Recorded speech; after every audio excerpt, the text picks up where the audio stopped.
Welcome to Common Pitfalls. Today we're going to discuss your personal Pilates practice as an instructor.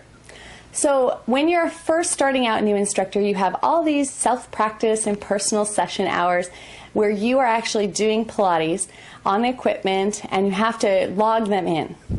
Now, as I discussed in that original lecture, you do need to do this, and one of the reasons we have you do this is to learn the exercises and get familiar with the equipment.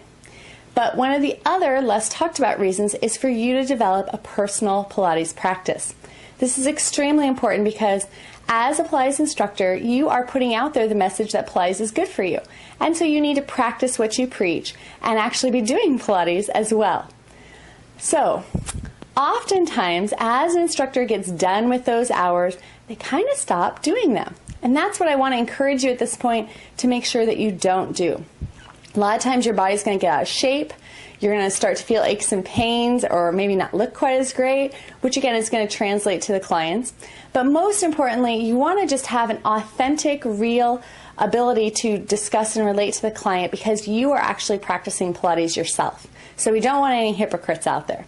So make sure that you get those self-practice hours in, even though you're not logging anything.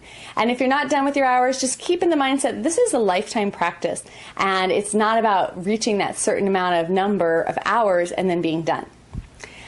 Also, I would encourage you to think about this taking in lessons with other instructors as a lifetime habit. Now, you want to put that into your budget or talk to other instructors about trading and stuff, but it's very important that you are also taught by people. Personally, I like to be taught by lots of different people in different settings, but realistically, it makes a lot more sense for me to get lessons when I have an instructor living in my house, who is awesome, by the way.